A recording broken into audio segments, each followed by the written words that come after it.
এখন শুনুন স্থানীয় বাংলা সংবাদ। আসসালামু আলাইকুম। বাংলাদেশ বেতার, রাজশাহী। স্থানীয় সংবাদ পড়ছি শাম্মী আক্তার সুমি। সিরাজগঞ্জের শাহজাদপুরে রবীন্দ্র বিশ্ববিদ্যালয় বাংলাদেশের স্থায়ী ক্যাম্পাস নির্মাণ প্রকল্পের ডিপিপি অনুমোদন ও দ্রুত ক্যাম্পাস নির্মাণের দাবিতে মহাসড়ক অবরোধ ও মানববন্ধন কর্মসূচি পালন করেছে শিক্ষার্থীরা। কর্মসূচিতে সংহতি জানিয়ে অংশগ্রহণ করেন বিশ্ববিদ্যালয়ের vice chancellor, pro vice chancellor, treasurer, শিক্ষক, কর্মকর্তা কর্মচারী সহ স্থানীয়রা। আজ সকাল 10:30 থেকে দুপুর 12টা পর্যন্ত উপজেলার বিসিক বাস স্ট্যান্ডে ঢাকা পাবনা মহাসড়ক অবরোধ করে রাখা হয়। একই সাথে চলে মানববন্ধন কর্মসূচি। মানববন্ধন ও সড়ক অবরোধ চলাকালে বক্তব্য শিক্ষার্থীরা বলেন, দীর্ঘ 9 বছর অতিবাহিত হলেও স্থায়ী ক্যাম্পাস পায়নি রবীন্দ্র বিশ্ববিদ্যালয়। ভাড়া ভবনে কোনো রকমে একাডেমিক ও প্রশাসনিক কর্মকাণ্ড চললেও বিশ্ববিদ্যালয়ের সুবিধা পাচ্ছে না শিক্ষার্থীরা। নেই কোনো আবাসিক হল, খেলার মাঠ। শিক্ষা মন্ত্রণালয় থেকে 519 কোটি টাকা প্রকল্প অনুমোদন দেওয়া হলেও একনেক ডিপিপি অনুমোদন দেওয়া হচ্ছে না।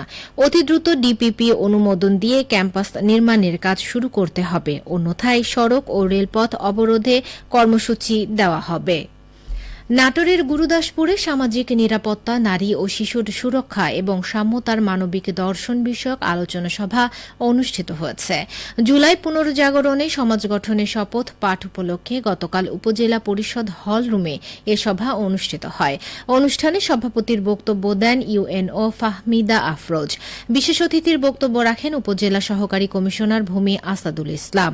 সভায় বক্তারা জুলাই পুনর্জাগরণে সবাইকে ঐক্যবদ্ধভাবে সমাজ ও রাষ্ট্র গঠনের আহ্বান জানান।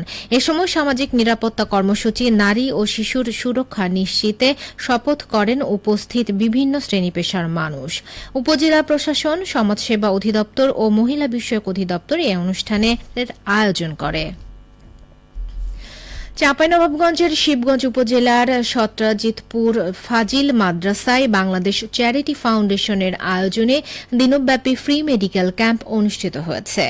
গতকাল এ ক্যাম্পে গাইনি, মেডিসিন ও চক্ষু চিকিৎসা দেওয়া হয়। পাশাপাশি ডায়াবেটিস পরীক্ষা ও রক্তের গ্রুপ নির্ণয় করা হয়। অনুষ্ঠানে সভাপতিত্ব করেন বিশিষ্ট সমাজসেবক ইঞ্জিনিয়ার রবিউল আওয়াল। প্রধান অতিথি ছিলেন মাওলানা মোহাম্মদ বাবুল ইসলাম এবং বিশেষ অতিথি ছিলেন অধ্যাপক শামসুল আলম। ফ্রি মেডিকেল ক্যাম্পে কয়েকশো রোগী চিকিৎসা সেবা গ্রহণ করেন। নওগাঁর ধামইরহাট সীমান্ত দিয়ে ভারতে পাচারকালে 63 সিএফটি আকাশমণি কাঠসহ একটি ট্রাক জব্দ করেছে বিজিবি। এ সময় 5 জনকে আটক করা হয়।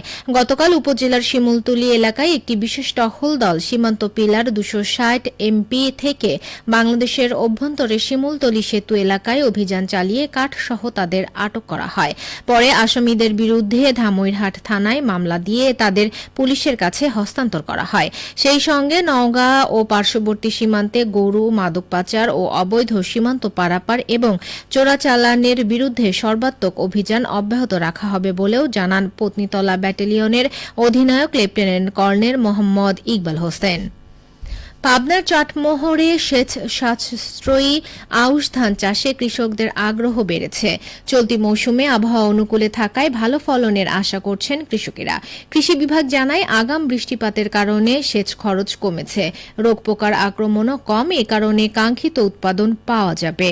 উপজেলা কৃষি অফিস জানায়, উপজেলার 8টি ইউনিয়ন ও পৌরসভা মিলে 1450 হেক্টর জমিতে রোপা আউশের চাষ হয়েছে। বোনা আউশের পাশাপাশি রোপা আউশের পরিমাণও বেড়েছে।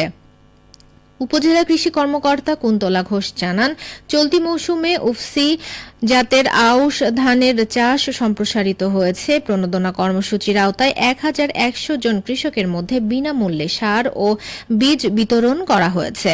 আবহাওয়া অনুকূলে থাকলে লাভবান হবেন কৃষকেরা।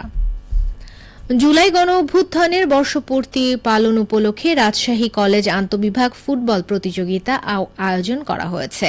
গতকাল এই প্রতিযোগিতার উদ্বোধন করেন কলেজের অধ্যক্ষ প্রফেসর মোহাম্মদ জহুর আলী। অনুষ্ঠানে বিভিন্ন বিভাগের বিভাগীয় প্রধান, ক্রীড়া কমিটির আহ্বায়ক ড আবুল মজন চৌধুরী সহ ও সদস্যবৃন্দ এবং অন্যান্য শিক্ষকবৃন্দ উপস্থিত ছিলেন। এ সময় অধ্যক্ষ প্রফেসর মোহাম্মদ জহুর আলী বলেন, জুলাই গণঅভ্যুত্থানের বর্ষপূর্তি পালন উপলক্ষে আয়োজিত এই ফুটবল প্রতিযোগিতায় বিভাগগুলোর মধ্যে পারস্পরিক সহযোগিতা ও সৌহার্দ্য প্রতিষ্ঠায় ভূমিকা রাখবে। পরস্পরের প্রতি শ্রদ্ধাবোধ, সহনশীলতা ও শৃঙ্খলাবোধ আনয়নে এ প্রতিযোগিতা অনুষঙ্গ হিসেবে কাজ করবে। গতকাল 24টি বিভাগের মধ্যে 8টি বিভাগের খেলা অনুষ্ঠিত হয়। এই খেলায় বিজয়ী 4টি দল উদ্ভিদ বিজ্ঞান, ফিন্যান্স ও ব্যাংকিং, ভূগোল ও পরিবেশ এবং রাষ্ট্রবিজ্ঞান বিভাগ। এই প্রতিযোগিতা সপ্তাহব্যাপী অনুষ্ঠিত হয়ে 36 জুলাই গণ অভ্যুত্থানের বর্ষপূর্তি উদযাপনের মধ্য দিয়ে শেষ হবে। সবশেষে আবহাওয়া। আজ দুপুর 2টায় রাজশাহীতে তাপমাত্রা ছিল 32.4 ডিগ্রি সেলসিয়াস। এ সময় বাতাসে আপেক্ষিক আর্দ্রতার পরিমাণ ছিল 72%। রাজশাহী ও পার্শ্ববর্তী এলাকায় আজ সূর্যাস্ত সন্ধে 6টা 52 মিনিটে। সংবাদ শেষ হলো। আমাদের পরবর্তী সংবাদ বিকেল 4টা 5 মিনিটে।